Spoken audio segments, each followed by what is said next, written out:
I love my hybrid bike, but I must admit I do like the idea of an e-bike, but they're bloody expensive, which means I found myself looking at things like the Swytch bike conversion, where I get to keep my current bike, which I love, but convert it into an e-bike without spending a fortune doing it. So let me tell you about it. But first, here's my intro.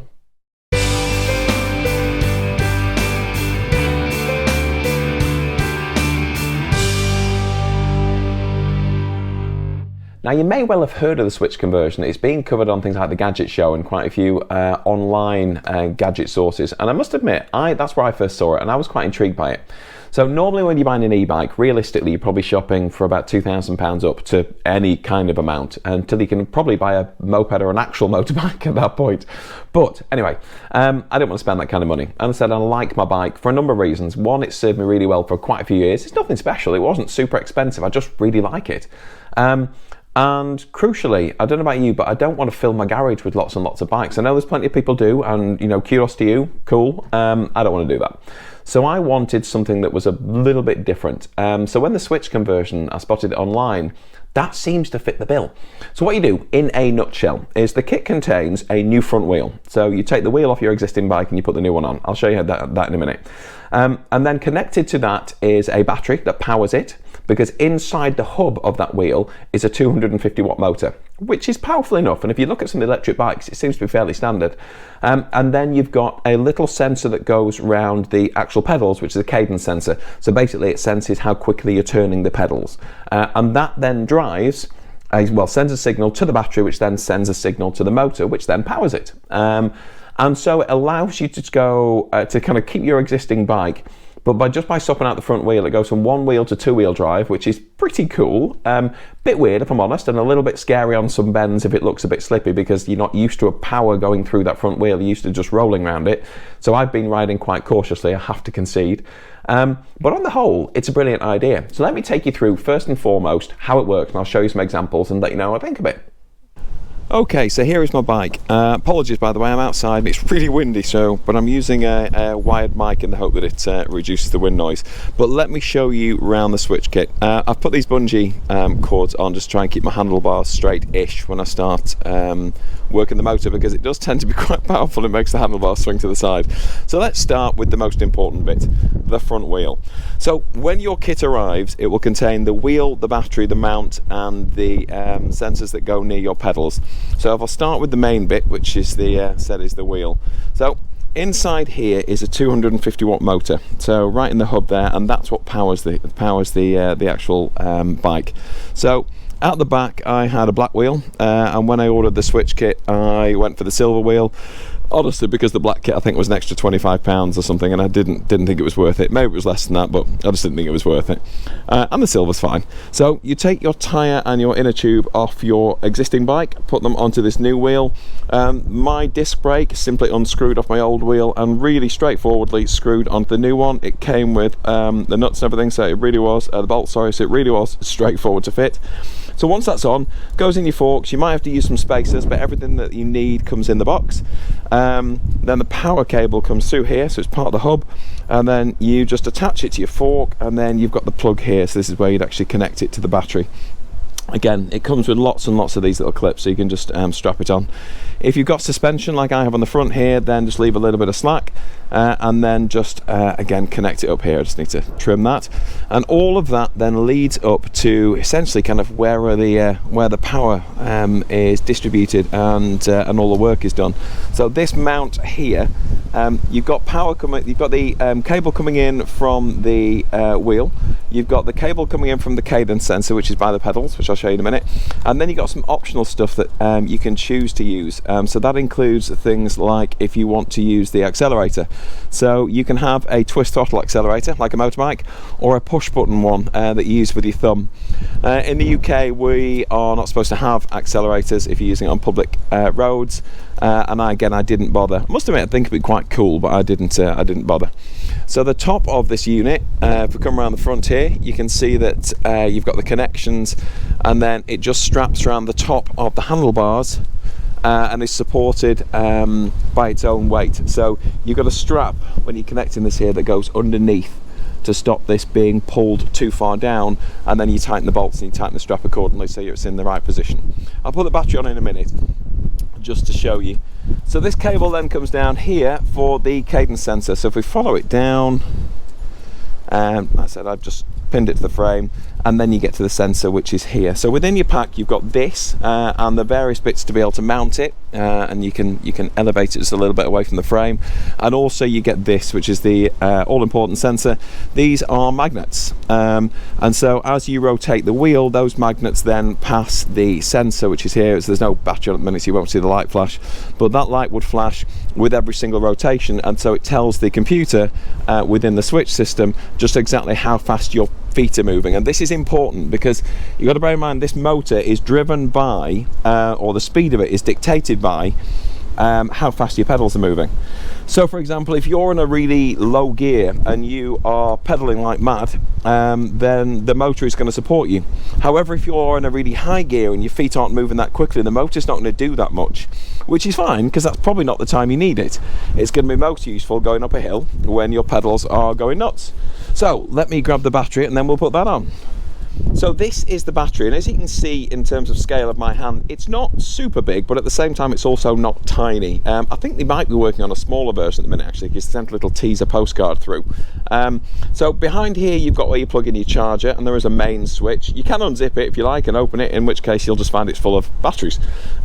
These white bits on the front here are actually a light, which I'll show you in a few minutes, and then on top you've got the power and the up down. So if you look at the two logos, the one on the left is how much battery power you've got left, and the one on the right is how much power you're actually using, and it has levels 1 to 5. You've also got these straps on either side if you want to attach a light or anything to that. And in terms of fitting it, you can see those fittings there. They simply align to what's already on the mount here, and then so let's see that there, and then you just slip it down until it clicks. And so that's it, your battery is installed. And in terms of sort of size, I said it's yes, it makes your handlebars heavier, but it's not a big deal. It really doesn't mess with your balance too much. So right, to illustrate what it does, so if I reach up here to turn it on, just press this button here, and you'll see the lights have come on. So what I'll do is I'll put it up to full power just so you can see exactly what it does.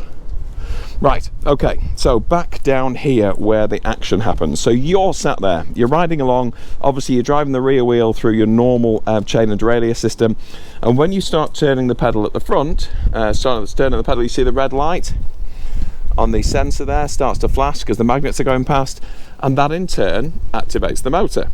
So the faster you pedal, the faster the motor goes. Now, don't get me wrong, there's resistance-wise, it's not bad actually when you have the motor off. You really can't feel much difference in terms of the resistance coming from the wheel. But as you can see, there is some, which is why it stopped, and the back one is still going. So, no, there's a tiny bit, but on the whole, it's actually pretty good. But going back to it, here we go. So you start pedaling, and you're off. So a 250 watt motor in there is actually pretty good. So we'll let that come to a stop again. You can hear it whirring as well when it goes. And I've got to admit, my impressions of it so far, I was going at the back still, let's stop that with a brake. My impressions of it so far, I've got to say, I think it's really good. When I live in Lancashire, and we have a cycle ride nearby called the Guild Wheel. And it's about 21 miles.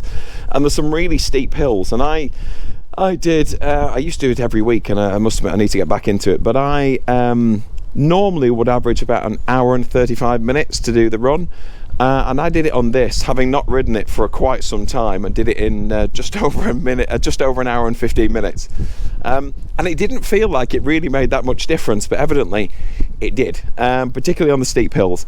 I mean, some of them are really, really high inclines, and this thing just got me up them, put it in the lowest gear possible, kept my feet moving, kept myself seated instead of standing up, because normally you'd be standing up, giving it everything you've got, and I had a two-wheel drive bike.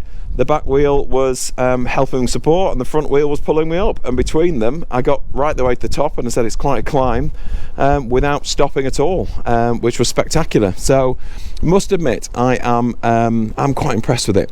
So I think probably the easiest way to illustrate exactly how well this thing works is to actually remove the chain. So if you come down and have a look, I've taken the chain off so that now when I pedal, it's just going to be completely freewheeling, so therefore any motion is only coming from the motor in the front wheel because it's not driving the rear wheel. So let's see what happens. Swing of my legs.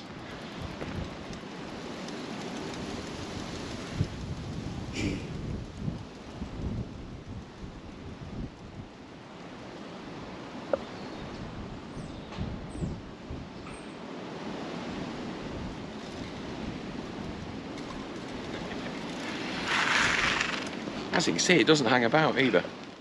Back inside the house now, where thankfully it's nice and warm. It occurred to me what I didn't do is take you through the ordering process, because it's quite unique actually. So let me first take you onto the website. So if you have a look here, we're on the Swytch website, so the website address at the top there. If you scroll down, it'll tell you a bit more about the motor, so 40 Newton meters of torque. This is important actually because the power pack, I didn't mention it earlier, it comes in two forms, the Eco and the Pro. The Pro being more powerful, same size physically, but it's just got more powerful batteries in it, and it's good for 50 kilometers and can be fast charged in 2 hours. That's the one I went for. Interestingly as well, it's also capable of up to 32 kilometers per hour. It's not standard as that. It's standard at 25 kilometers per hour because that's the UK limit. But if you're using it off-road, you can delimit it, if you will, so it can go up to 32 kilometers an hour. Again, I may have done that, obviously, for off-road use. But it's really easy, it's in the instructions. So in terms of the ordering process, I said it's quite unique because what you do is you put your email address in here and you sign up to their waiting list. Now, as it says, you then get 50% off. Now, I've never seen one of these for sale in a shop, excuse me. But they do talk about the Eco unit being £1,000 RRP and the Pro unit being £1,200, I think, RRP. So by signing up to this waiting list, you then get access to buying them at half those prices. So the way it works is you fill in your email address. As you can see on there, 1,005 people apparently signed up in the last 24 hours. I would believe that actually. The interest this thing generates is massive. So you write your email address in and then you click send, and then you just wait. Now they have a period, a couple of times a year, where they will actually allow you to place orders, and it's quite a short window. So when the notification comes through, get on it. I think for me it came through, it was I think it was middle of March 2021, and I think it went live at 1 in the afternoon. And by the time I logged on at past, they'd had over 2,000 orders, or at least the system said that they had, which is incredible. But it doesn't surprise me, to be fair, it is good. So you get the opportunity to place the order at that point. So that's when you get to choose if you're having the standard silver one, which will be, I said, half those prices. So £500 and £600 for the Pro, £500 for the Eco. So you can pay a bit more for the black wheel. You can pay for brake sensors, so when you apply the brakes, it turns the motor off, even if you're still pedaling. You can apply for the accelerator that I mentioned earlier, which is either a twist or a thumb throttle one. And then you just wait. You'll make your payment, and then you just wait. And for me, placed the order middle of March, and the email saying that my unit was on a ship, I think came in August, and you monitored it, and it took ages. And then the actual box showed up, I think it was like the last week of September. So it is a good 6 months between placing the order to receiving it. And bear in mind, you're also waiting until they allow you to place the order by being on the waiting list. So it's not a quick process, but it's worth the wait. I think for the saving you make, it's absolutely worth the wait. So that's the process. Have a go, have a play, and get yourself on the waiting list. You're not obliged by being on the list, but at least then you've got the option. Because if you change your mind later on, just don't place the order. But if you change your mind later on, you weren't on the waiting list, you're out. You're waiting however many months until they open the waiting list again. One last thing as well, because I mentioned before I would show you the light. So I brought the battery in, so power it on as I did before, so hold your finger on that. And if you hold your finger on the front, then what it does is it activates the light, which is behind here. I think they say it's about 200 or 300 lumens, which, to be honest, it doesn't seem super bright to me. I certainly wouldn't use that instead of my normal regular front light on my bike.